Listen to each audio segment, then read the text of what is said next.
एक छोटे से गांव भोलापुर के जंगल में पीलू अपना ढाबा चलाती थी। उसके स्टफ पराठा और छोले बहुत पसंद किए जाते थे। उसी की दुकान के सामने कालू डेंटिस्ट का क्लिनिक था। कालू का क्लिनिक नहीं चलता था। वो हर रोज मरीजों के लिए रास्ता देखता रहता था।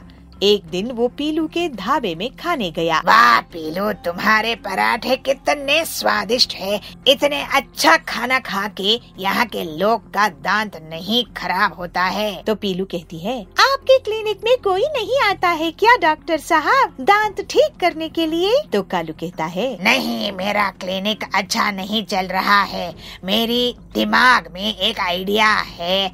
अगर तुम मेरा साथ दे सको तो तुम्हारा भी फायदा होगा और मेरा भी। तो पीलू कहती है, क्या आइडिया है जिससे मेरा भी फायदा होगा? तो कालू कहता है, देखो, तुम अपनी दुकान में कुछ ग्राहकों को कंकर पत्थर के मिलावटी आटे का पराठा देना, जिससे उनके दांतों में दर्द होगा। वो मेरे पास इलाज करवाने के लिए आएंगे। उनकी फीस से तुम्हें कुछ हिस्सा दे दिया करूँगा। तो पीलू कहती है, अच्छा ठीक है, अगर मुझे मुनाफा होगा तो मैं ऐसा कर दूंगी। फिर पीलू अगले ही दिन से कुछ ग्राहकों के लिए अलग से मिलावटी आटा लगाने लगी। जब ग्राहक उसका मिट्टी पत्थर का मिलावटी आटा खाते थे तो उनके दांतों में दर्द हो जाता था। ओह, ये क्या, मेरा दांतों में दर्द हो रहा है। तो पीलू कहती है, अरे हरिया काका, ये उम्र में ऐसा ही होता है। आपको मैं सामने वाले डेंटिस्ट डॉक्टर कालू जी के पास ले चलती हूँ। फिर पीलू हरिया को कालू के पास लेकर जाती है। डॉक्टर साहब, हरिया काका का अच्छे से इलाज कराइएगा। तो कालू कहता है, बिल्कुल पीलू, इनकी फिक्र मत करो, मैं इंटरनेशनल डिग्री वाला डॉक्टर हूँ। शाम तक पीलू बहुत से मरीजों को कालू के पास भेज देती है। रात में कालू आकर उसे उसका मुनाफे का हिस्सा दे देता है। ये लो पीलू, आज का तुम्हारा हिस्सा। तुमने बहुत अच्छा काम करी हो। कल और मरीज भेज देना। ये तो बहुत अच्छा मुनाफा है।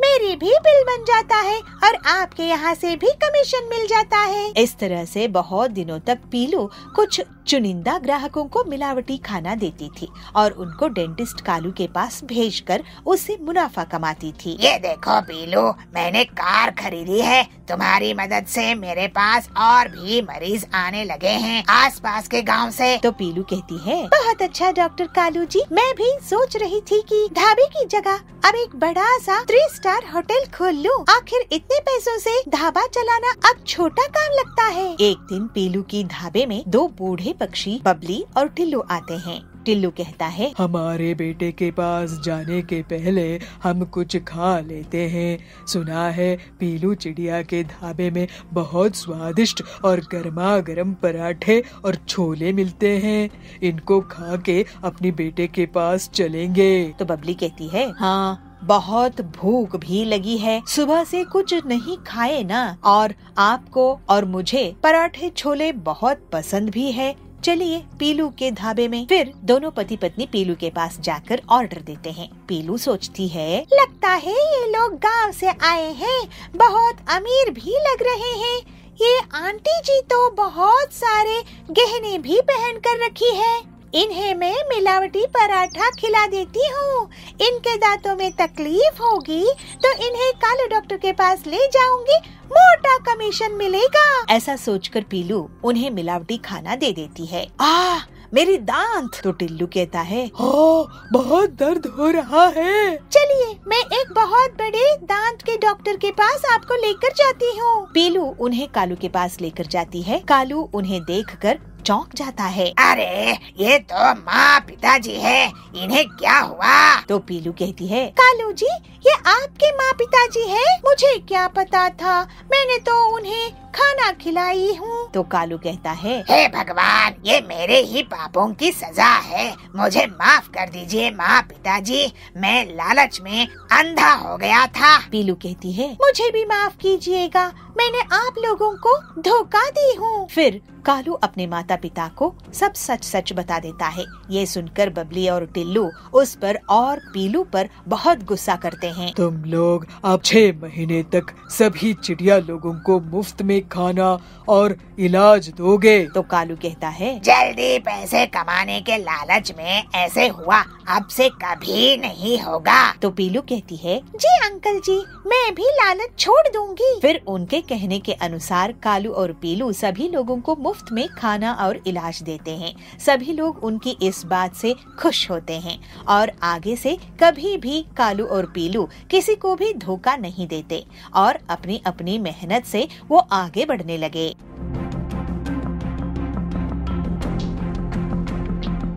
गरीब लोगों की सेवा के लिए दुकान नहीं खोली है मैंने।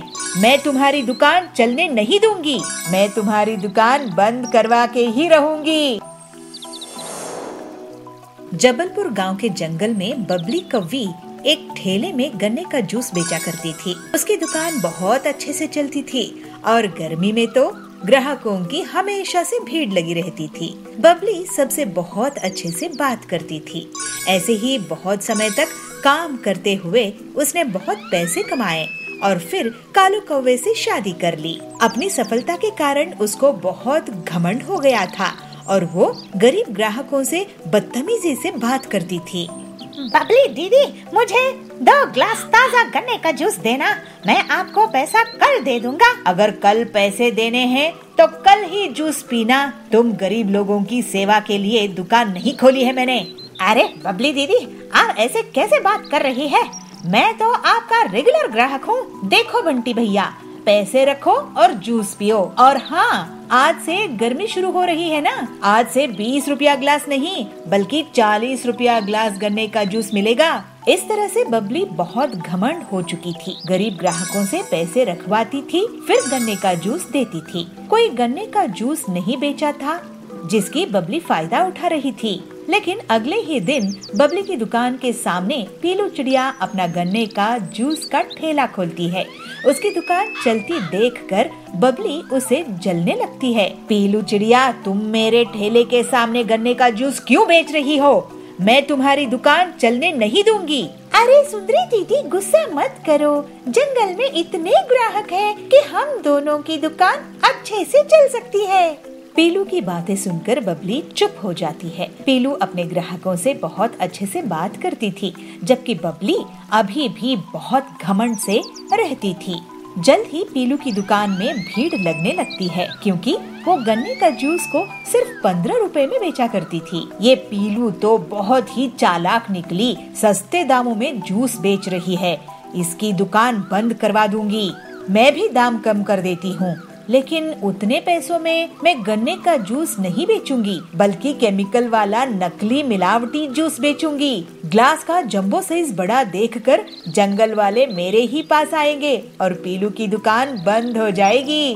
फिर ऐसा सोचकर बबली अपने घर में केमिकल वाला जूस तैयार करती है और मन ही मन बहुत खुश होती है। जंबो गन्ने का जूस ले लो, जंबो गन्ने का जूस। इतने बड़े गन्ने का जूस कभी नहीं देखे होंगे। जंगल के पक्षी बबली की आवाज सुनकर उसकी दुकान की तरफ भागते हैं और ग्लास का साइज देखकर लालच में आ जाते हैं और सिर्फ कुछ ही मिनट्स में बबली के जंबो गन्ने का जूस बिक जाता है। देखा पीलू चिड़िया, मुझसे पंगा लेने का नतीजा, मैं तुम्हारी दुकान बंद करवा के ही रहूंगी। उसी दिन से पीलू की दुकान में ग्राहकों की कमी होने लगती है और अगले दिन से तो कोई भी उसकी दुकान नहीं जाता है। थोड़े ही दिनों में पीलू को दुकान बंद करने की नौबत आ जाती है। तभी एक दिन डॉक्टर हरिया उसकी दुकान पहुंचते हैं। पीलू, मुझे 1 गिलास जूस देना। बबली की दुकान में भीड़ है, मुझे लेट हो रहा है, नहीं तो मैं उसी की दुकान में जाता। ये लीजिए डॉक्टर सर। अरे वाह, ये बहुत ताज़ा है। ऐसा करो, तुम मेरे हॉस्पिटल में रोज 20 गिलास भेज दिया करो मरीज के लिए। पीलू ये सुनकर बहुत खुश हो जाती है और हरिया के मरीज उसके गन्ने का ताज़ा जूस पीकर ठीक हो जाते हैं।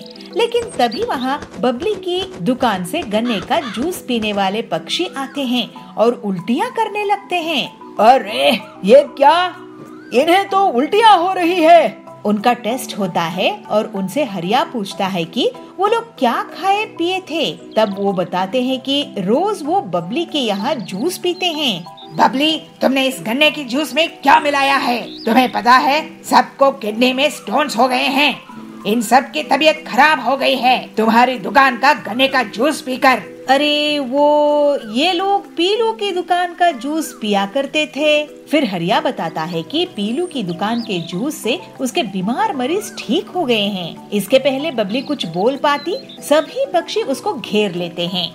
बबली, तुम हमसे इतना सारा पैसा लेती हो गन्ने के जूस का, लेकिन ये जहर बेच रही हो। वो पीलू कम दाम में भी हमें स्वादिष्ट और सेहतमंद गन्ने का जूस पिलाती है। अब तुम्हें इसका हर्जाना भुगतना होगा। ऐसा कहकर सभी पक्षी बबली को पुलिस के हवाले कर देते हैं। पीलू पूरी ईमानदारी के साथ स्वादिष्ट गन्ने का जूस बेचना जारी रखती है और जंगल वाले उसकी बहुत तारीफ करते हैं। अब जंगल में बस उसी की गन्ने का जूस का दुकान थी। पीलू और बाकी लोग अब हंसी खुशी रहने लगते हैं।